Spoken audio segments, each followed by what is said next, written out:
Anda kembali bersama kami di Sindo Morning Show. Pemirsa, debat calon wakil presiden 2024 berlangsung panas. Muhaimin Iskandar, Gibran Rakabuming Raka dan Mahfud MD saling serang saat membahas pembangunan IKN di Kalimantan Timur. Bahkan Gibran menyindir Caimin yang dinilai tidak konsisten karena dulu ikut meresmikan IKN.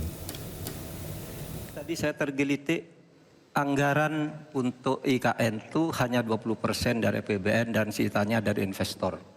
Sejauh yang kita baca, sampai sekarang belum ada satupun investor yang masuk ke sana. Coba kalau ada sebutkan, misalnya 2 atau 1 gitu, investor mana yang sudah masuk ke sana?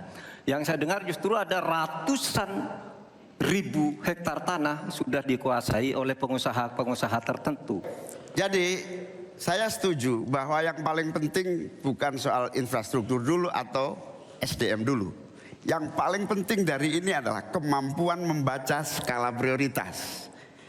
Seluruh proyek-proyek besar yang ambisius, ini IKN sebagai salah satu contoh saja, itu kalau hanya mengandalkan APBN hampir 500 triliun. Padahal 1% saja dari 400 sekian triliun itu untuk bangun jalan seluruh Kalimantan beres, membangun seluruh kota-kota di Kalimantan beres.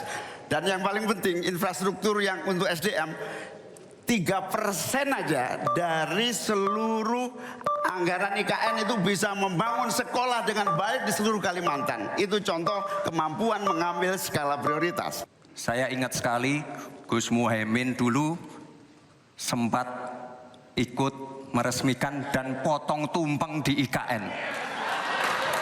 Ini gimana? Ini nggak konsisten.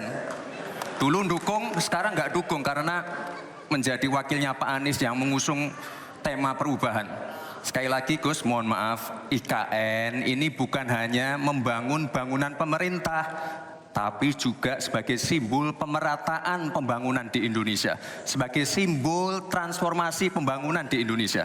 Dan untuk menanggapi Prof. Mahfud, Prof, mungkin nanti setelah pulang dari debat bisa di Google, sudah banyak yang masuk pada Agung Sedayu. Dan nanti akan tambah lagi mungkin setelah Pilpres, karena mereka pasti akan wait and see melihat stabilitas politik di Indonesia.